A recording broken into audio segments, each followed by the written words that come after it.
जोहार दोस्तों। उम्मीद करते हैं आप लोग स्वस्थ हैं, तंदुरुस्त हैं।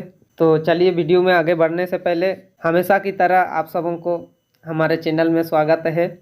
तो पिछले वीडियो में हम लोग देखे थे उदारवाद दर्शन के प्रमुख लक्ष्य या विशेषताएं।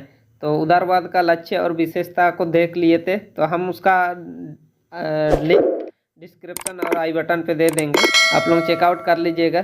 तो आज हम लोग इस वीडियो में देखने वाले हैं उदारवादी दृष्टिकोण की आलोचना। तो उदारवादी का क्या क्या दोष है उसके बारे में देखने वाले, दोष यानी कि आलोचना, ठीक। तो उसके बारे में देखेंगे। चलिए आगे बढ़ते हैं। आलोचकों ने उदारवादी दृष्टिकोण की निम्नलिखित रूप से आलोचना की है। आलोचकों ने निम्न बिंदुओं पर आलोचना की है। तो चलिए देखते हैं। पहला है आर्थिक उदारवाद पर आलोचना। पहला टॉपिक जो है वो आर्थिक यानी कि पैसों के मामले में उसका आलोचना किया गया है। तो चलिए, नव उदारवाद की आलोचना आर्थिक उदार पर की जाती है।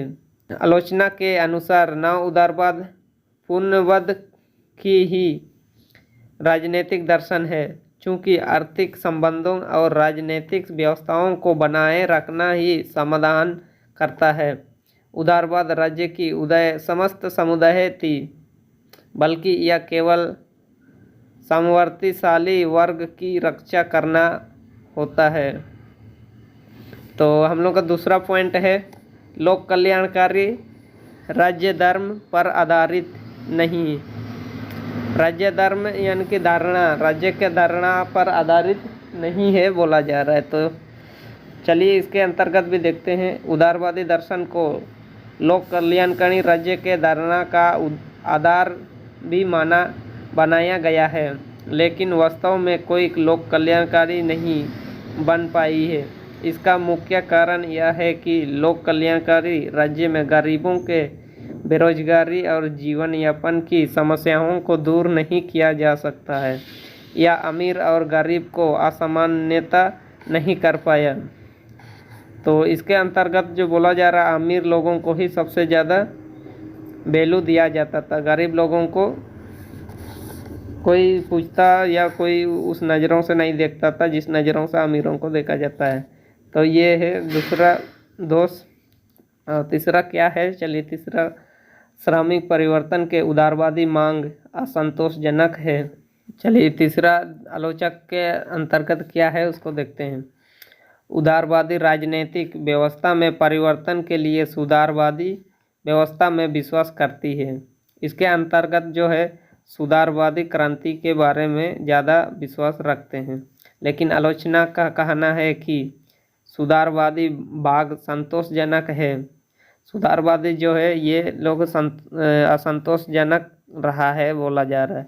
श्रमिक परिवर्तन के लिए सुधारवाद अपनाने का व्यवस्था के बल मामूली परिवर्तन ही लाया जा सकता है। तो श्रमिकों का कहना था कि सुधारवाद को लाया जाए, ठीक। आलोचकों के राय में उदारवाद रूढ़िवादी दर्शन है। आलोचकों के अनुसार जो है उदारवाद एक रूढ़िवादी दर्शन है जिसके पास आधुनिक युग के समाधान नहीं है। तो जो उदारवादी लोग हैं वो रूढ़िवादी यानी कि पुराने ज़माने की ज़्यादा बात करते हैं, तो उसके पास आधुनिक युग के लिए कोई समाधान नहीं है, ऐसा बोला जा रहा है। तो इस प्रकार से जो है आलोचकों ने उदारवादी का 3 प्रमुख दोषों के रूप में प्रदर्शन किया है। पहला जो है आर्थिक उदारवाद, और दूसरा है लोक कल्याणकारी धारणा पर आधारित उदारवाद, और तीसरा है श्रमिक परिवर्तन के उदारवादी मांग असंतोषजनक है। तो ये 3 पॉइंट पर आलोचकों ने उदारवादी दृष्टिकोण का आलोचना किया है। तो चलिए लास्ट में देखते हैं निष्कर्ष। तो उदारवादी का निष्कर्ष देखते हैं।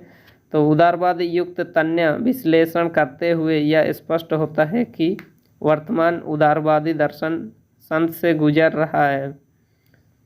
तो वर्तमान में बोला जा रहा है उदारवादी जो है शांत यानी कि पीसफुल गुजर रहा है, कोई हल्ला गुल्ला नहीं हो रहा है, तो किसी प्रकार का कोई ज़्यादा नुकसान नहीं किया जा रहा है बोला जा रहा है।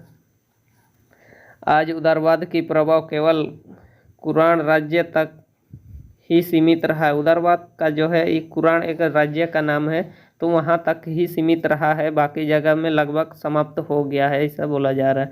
तो आज उदारवाद को साम्यवादी और पसंदीदा विचारधारा चुनौतियों का सामना करना पड़ रहा है। तो आज विश्व के अधिक राज्य ने साम्यवादी को अपनाना लिया है।